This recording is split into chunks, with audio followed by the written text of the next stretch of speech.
Hello, xin chào các bạn đã quay trở lại với review 5 phút. Ở cuối tập 25, sau khi gặp một cô nhóc đáng yêu, Diệp Phàm đã dẫn cô bé đi theo mình đến những vùng đất tuyệt đẹp. Hai người cùng nhau dạo chơi khắp nơi và ngắm nhìn những thứ đẹp nhất. Thời gian qua đi, khi màn đêm buông xuống, trong lúc hai người đang đi dạo thì đột nhiên trên đường phố, những tiếng pháo hoa ầm ầm nổ vang. Trên bầu trời, từng luồng ánh sáng rực rỡ của pháo hoa cứ lóe lên làm cô nhóc đáng yêu kia vô cùng thích thú.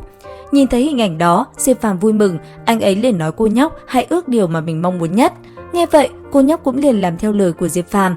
Thế nhưng, khi cô bé đang nhắm chặt hai mắt thì Diệp Phàm lại phóng người đi. Trong màn đêm, Diệp Phàm lặng lẽ phi hành trên không, một chút cảm xúc có chút không đành lòng cũng hiện lên trên nét mặt của anh ấy. Thời gian qua đi, Diệp Phàm cuối cùng cũng trở lại cái sơn cốc lúc trước. Sau đó, anh ấy liền bước vào việc tu luyện. Nhất thời, khi Diệp Phàm tiến nhập trạng thái nhập định, ánh vàng đã liền bao phủ anh ấy lại. Bên trong khổ hải, những sợi xích vàng cũng liền xuất hiện. Nhất thời, biến hóa trong khổ hải là vô cùng kỳ diệu. Từng loại bảo cụ cũng liền hiện ra, khiến Diệp Phàm có chút thích thú. Cuối cùng, khi tất cả xong xuôi, Diệp Phàm mới tỉnh táo trở lại. Ở bên ngoài, ánh vàng bao phủ lấy cơ thể cũng dần thu liễm. Sau đó, suy nghĩ một hồi, Diệp Phàm bàn tay lại tiếp tục huyễn hóa. Nhất thời, những ký tự cổ cũng liền phát sáng. Nương theo bàn tay Diệp Phàm khẽ động, sương mù cũng liền bao phủ lấy nơi này, một luồng khí lạnh đã tràn ngập nơi đây. Cuối cùng, khi tu luyện xong, Diệp Phàm liền trở ra bên ngoài, sau đó phóng người lên, anh ấy liền hướng về phía thị trấn nhỏ. Khi màn đêm buông xuống, Diệp Phàm quyết định chọn một quán trọ nhỏ để nghỉ ngơi. Vô tình, đang trong lúc thưởng trà, anh ấy lại vô tình gặp một người quen cũ là Trương Văn Sương. Bởi vậy, hai người liền ngồi lại với nhau và đàm đạo, những kỷ niệm giữa hai người lại một lần nữa ùa về. Thế nhưng, đang trong lúc Diệp Phàm nói chuyện thì đột nhiên ở phía xa xuất hiện một đám đệ tử của Ngọc Đỉnh Động Thiên đang đi tới.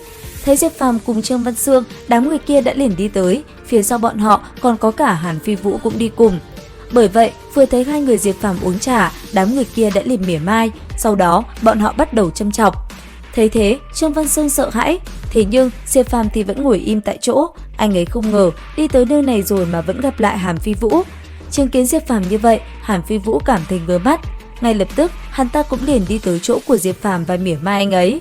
Thế nhưng mà kệ hắn ta, Diệp Phàm vẫn ngồi thưởng thức chén trà trong tay, bởi vậy đám người kia vô cùng tức giận.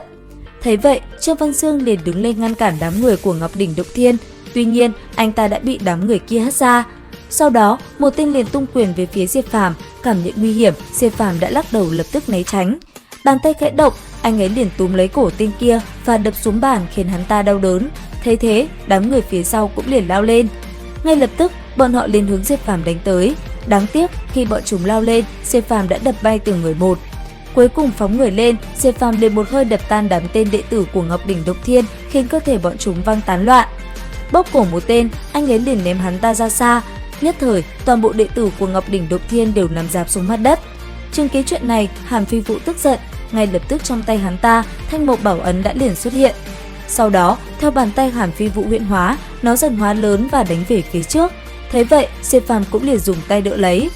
Cuối cùng, chẳng những không ảnh hưởng gì, Diệp Phàm còn một chưởng để bay thanh mộc bảo ấn ngược lại, khiến Hàn Phi Vũ trọng thương.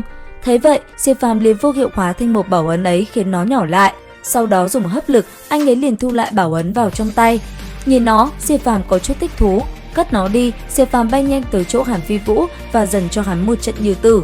Thấy vậy, tất cả bọn người kia đều cầu xin Diệp Phàm tha mạng, những tiếng thét thảm thiết cũng liền vang lên khắp nơi này. Ở phía xa, Trương Văn Sương thấy vậy vô cùng kinh ngạc. Tuy nhiên, anh ấy cũng liền ngăn Diệp Phàm lại vì sợ có án mạng xảy ra. Sau một hồi nói chuyện, vì không muốn gặp phải rắc rối, Diệp Phàm đã dừng tay. Sau đó, anh ấy cũng liền phóng người đi nhanh trong màn đêm. Đến đây thì hết tập 26 Già Thiên. Xin chào và hẹn gặp lại các bạn ở những video tiếp theo.